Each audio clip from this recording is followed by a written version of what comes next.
watching Innerviewworld.com. Okay. That's cool. I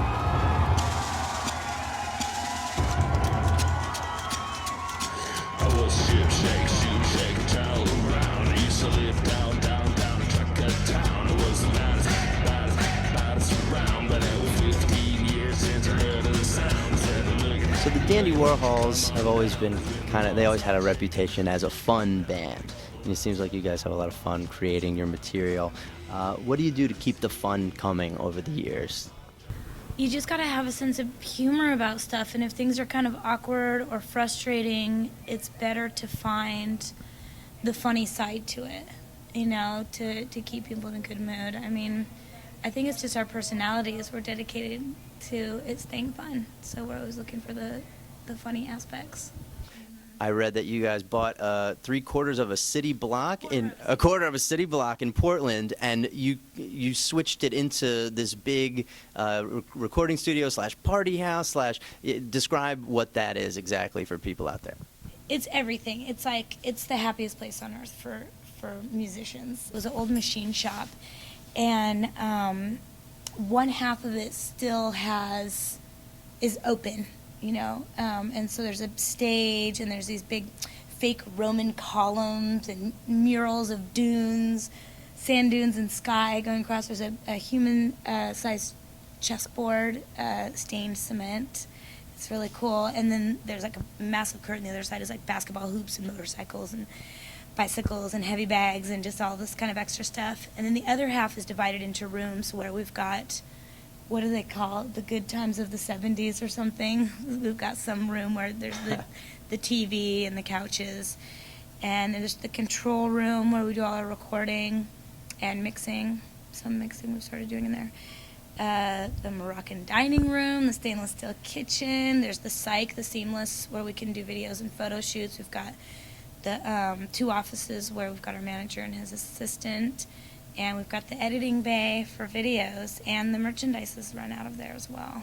It sounds like a one-stop shop for a successful perfect band mixed with Pee Wee's Playhouse. Yeah, we can do everything there, and it's way over-designed. It's gorgeous. There's so much fun stuff to do in there.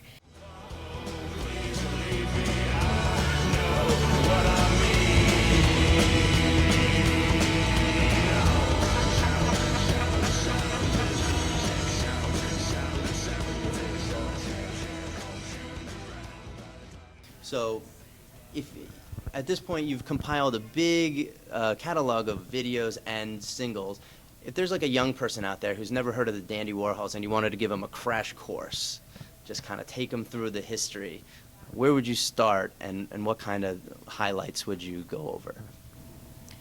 I guess I would probably just give them 13 Tales and let them go either direction from there, because 13 Tales seems to be the record that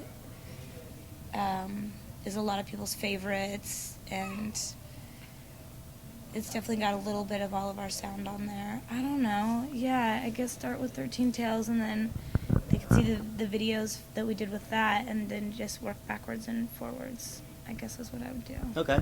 Thanks.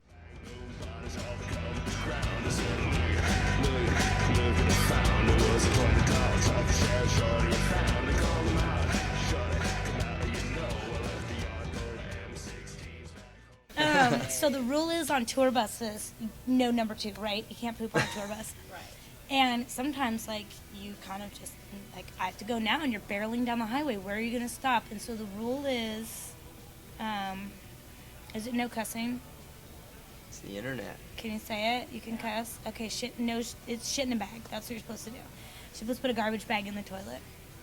Then tie it off. Is the most humiliating experience ever. And then you're supposed to tie it off and throw it away, right? And so okay, here it is. This is the moment. I'm gonna have to do this. And so I'm okay, I'm sitting on a plastic bag over the toilet, which is so wrong. And the European bathrooms on the buses are disgusting anyway. So I'm okay, we got it. I think this is in Europe. And I tie the knot. And I'm I can't put this in the garbage can. We all live here. I just can't know that, I've got turds in the garbage can. So, I can't believe I'm telling this story. So, and I do not litter. I am such an environmentalist, but I'm just going to throw it out the window. So the pop top is up, And I'm like, okay, I'm just going to shove it out there. And it got caught in the antenna of the bus. So it didn't rip open or anything, but like, as far as I know. But then we're at the truck stop later on, and you see the bus driver, who already didn't like me, getting a ladder out, and he's climbing up the side of the bus. I'm like, what is he doing? Like, I don't know that there's this bag of crap tangled on his antenna. And he was so mad. And I see him coming back down the ladder, like, it was the grossest thing. But it was pretty funny. We laughed really hard for a really long time. You were like, he did it. Yeah, he knew it was me. I don't know how he knew it was me, but he knew it was me. They gave everybody color-coded bags, Yeah, and so that everybody might have knew been. that. I don't know if anyone ever has actually humiliated themselves with the shit in a bag on tour, but I mean, on the tour, I've heard from other people that's how he knew that that's what you're supposed to do, but I'll never do that again. I'll go in the woods on the side of the road, or not the woods, I don't care. I'll never shit in a bag again. It was disgusting.